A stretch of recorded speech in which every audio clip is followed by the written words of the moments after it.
Welcome back. हम आ चुके हैं वापस हॉट कॉफी विद कोनैन में और हमारे साथ मौजूद है वजीउद्दीन साहब।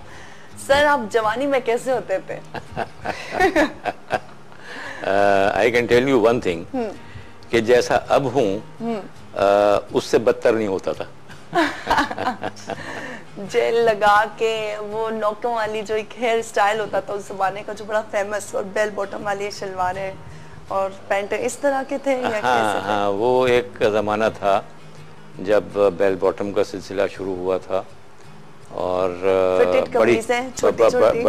बड़ी बड़ी साइड बर्न्स होती थी। वो I never went whole hog things, लेकिन थोड़ा बहुत कम से कम बेल बॉटम की पतलून तक तो मैं गया हूँ। तो कैसा लगता है आजकल का दौर, आजकल का जो फैशन चल रहा है, उस जमाने के फैशन में आजकल के फैशन में कितना फर्क आ गया?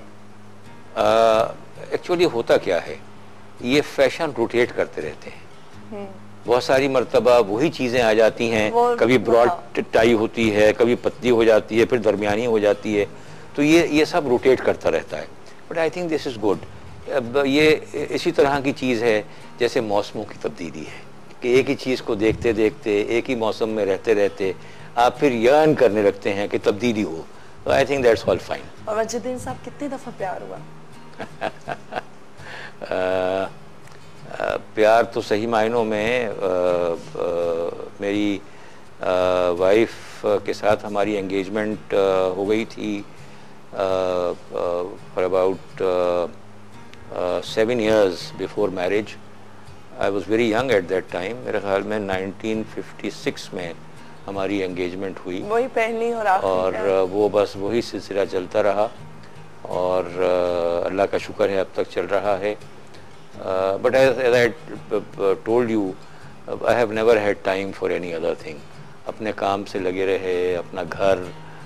मैं सिर्फ वकालत के ज़माने में 2 जगह जानता था, एक अपना घर, एक अपना ऑफिस और एक अपना कोर्ट। और जजी के ज़माने में ये 3 हो गए। एक्चुअली जजी के ज़माने में सिर्फ 2 जगहें मैं जानता था, अपना घर और कोर्ट। तो बस उसके अलावा कुछ, उसी में ज़िंदगी गुजर गई। स्पोर्ट्स के साथ मुझे बड़ी दिलचस्पी थी। कौन सा स्पोर्ट्स? मैं क्रिकेट खेला करता था। इब्तिदा तो मैंने फुटबॉल से की, लेकिन वो ज़्यादा अरसे चला नहीं क्योंकि इतना पॉपुलर नहीं था। कभी शौक हुआ कि क्रिकेटर बन जाऊं या फुटबॉलर? मैं बन गया क्रिकेटर। एक्चुअली अल्लाह पाक ने मेरी तकरीबन सारी ख्वाहिशात पूरी की। मैं जिस स्कूल में पढ़ता था वहाँ की जो टीम थी वो कराची की अच्छी टीमों में से एक टीम थी। मैं सिंध मदरसे में बाय द वे पढ़ता था और उस ज़माने में जो प्राइम टूर्नामेंट था कराची में वो रूबी शील्ड कहलाता था और वो स्कूल्स के दरमियान होता था।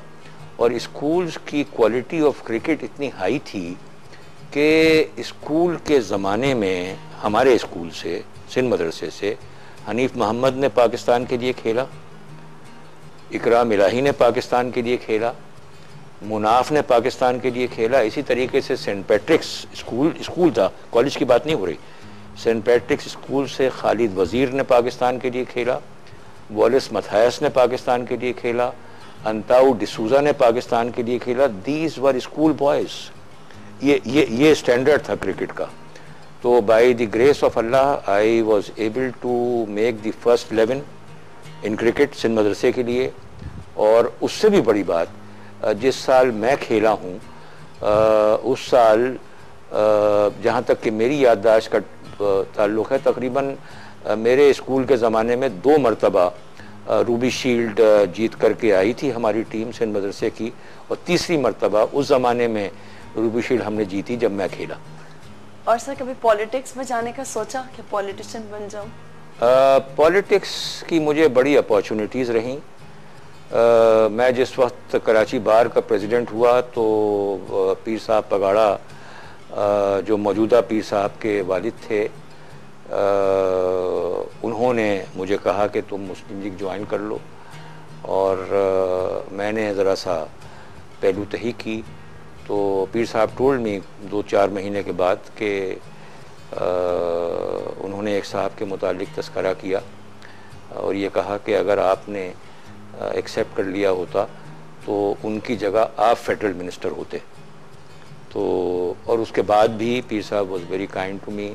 मैं जब एडवोकेट जनरल था तो उन्होंने बोस्तान अली होती को मेरे पास भेजा और ये कहा कि उनसे कहो कि तुम सेनेटर बन जाओ। तो मैंने उससे बचना चाहा। Ultimately I was able to wriggle out of it, but then I had lots of opportunities कि मैं सियासत में जाता। लेकिन मेरा, जैसे मैंने आपसे अर्ज़ किया कि वालिद साहब की जो लाइफ थी वो मेरे लिए मशाल राह बनी हुई थी। I wanted to be a great lawyer, I wanted to be a great judge. I don't think if I have succeeded in any of those objectives, लेकिन मैंने कोशिश ज़रूर की है। अपने पावर का सही इस्तेमाल कब और कहाँ किया था? बहुत मर्तबा पावर का इस्तेमाल जब मैं कराची बार का प्रेसिडेंट था, एडवोकेट जनरल था, हाई कोर्ट जज था, चीफ जस्टिस था सिंध हाई कोर्ट का, सुप्रीम कोर्ट, बेहिसाब मौके आए कि पावर का इस्तेमाल हो, लेकिन अल्हम्दुलिल्लाह कभी गलत इस्तेमाल नहीं हुआ। और देखें, पावर का इस्तेमाल अपने बड़े के ख़िलाफ़ नहीं कर सकते आप। पावर का इस्तेमाल आप अपने से कमतर के ख़िलाफ़ कर सकते हैं, और अगर कमतर के ख़िलाफ़ आपने पावर का इस्तेमाल किया और नाजायज़ किया, उससे बुरी कोई बात नहीं है। और फिल्में देखते हैं? फिल्म्स का शौक़ है? फ़िल्म का मुझे बहुत शौक़ था। जिस वक्त मैं स्टूडेंट था तो मेरा शौक़ इस तरह का था कि अब जैसे मैंने मैट्रिक का इम्तहान आज दिया तो पेपर में करके आया, उसके बाद मैं 3 बजे का जो मैटनी शो हुआ करता था वो जाके देखता था। कभी कोई ब्रेक आ गया तो वो देखता था।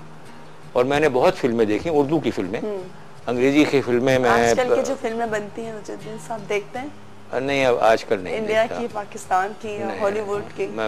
मेरी वाइफ कहती रहती हैं, बच्ची भी कहती रहती है, कभी कोई ज़बरदस्ती मुझे कोई दिखा दे तो दिखा दे, लेकिन शौक़ से नहीं देखता। मुझे शौक़ अब पढ़ने का है, पढ़ता रहता हूँ।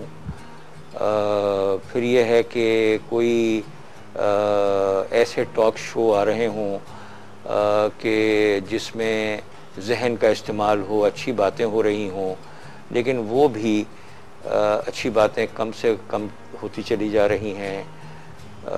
काबिल लोग अब टॉक शो के ऊपर जाने से अवॉइड करते हैं, मैं ख़ुद भी अवॉइड करता हूँ। तो I think by and large we are degenerating. तो और टीवी के साथ कम लगाव है, इन चीज़ों के साथ? खबरें सुनता हूँ, खबरें सुनता हूँ। पोता पोतियों के साथ दिन कैसे गुजरता है? पोते पोती तो नहीं है, नवासियाँ हैं, उनके साथ मेरा बड़ा अच्छा वक्त गुजरता है। मेरी ख्वाहिश होती है कि वो ज़्यादा से ज़्यादा और अच्छे से अच्छा इल्म हासिल करें, उनकी लाइफ नॉलेज ओरिएंटेड हो।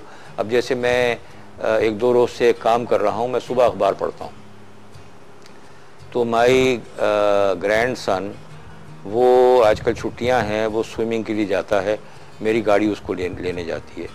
तो मैं अखबार का एक हिस्सा जो मैंने पढ़ दिया होता है, मैं ड्राइवर से कहता हूँ कि ये शहीर को ले जा कर के देना, उसका छोटा भाई शहरियार है, शहरियार को देना, और उनसे कहना गाड़ी में बैठ कर के इसको पढ़ो, और जब वो पढ़ लें तो मेरे डेस्क में उसको वापस ला के रख देना। तो आई गो टू दिस एक्सटेंट बच्चों को एजुकेट करने के लिए, कोशिश करने के लिए कि वो नॉलेज एक्वायर करें। मैं नहीं समझता कि मैं उतना कामयाब हो रहा हूँ जितनी मेरी ख्वाहिश है, लेकिन कम से कम मैं कोशिश कर रहा हूँ। और बच्चों के साथ कौन सा गेम सबसे ज़्यादा पसंद है जो आप खेलते भी होंगे? मुझे गेम तो क्रिकेट ही पसंद है, लेकिन अब वो मेरा क्रिकेट का टाइम रहा नहीं। और हमारे जो मुजद्दिन साहब आज की यूथ है, उनके लिए कोई मैसेज देंगे? मैं सिर्फ ये कहना चाहूँगा कि ज़िंदगी में सबसे ज़्यादा अहम चीज़ उसूल है। उसूलों पर कभी समझौता नहीं करना चाहिए, क्योंकि अगर आप उसूलों पर समझौता कर लेते हैं तो आपका ज़मीर मुतमईन नहीं होता। दूसरी बात ये कहना चाहूँगा कि अहलियत हासिल करने की कोशिश करनी चाहिए, ईमानदारी की ज़िंदगी लिव करने की कोशिश करनी चाहिए। अगर तो आप इन उसूलों पर चलेंगे, कामयाबी में यकीनन वक्त लगेगा, लेकिन कामयाबी ज़रूर आएगी। मुझे एक वाक़या याद आ रहा है, मैं जिस वक्त एडवोकेट था तो कोई बात हुई, एक साहब जज थे हाई कोर्ट के, मेरे साथ किसी और वकील ने थोड़ी ज़्यादती की, तो उन्होंने मुझे चेंबर में बुलाया, चला गया।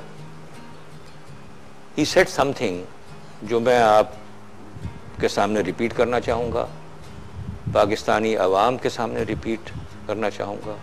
उन्होंने मुझसे ये कहा कि Wajiuddin, no one can stop you, तुम जिस रास्ते पे जा रहे हो तुम्हें कोई रोक नहीं सकता। वजह उसकी क्या थी कि उनको पता था कि मैं सही रास्ते पे जा रहा हूँ। वाह, thank you so much sir, thank you. और आज का एपिसोड आपको बहुत अच्छा लगा होगा, मुझे उम्मीद है, और इसी उम्मीद के साथ मैं आप सबको अल्लाह हाफिज़ कहती हूँ। मिलते हैं अगले हफ्ते।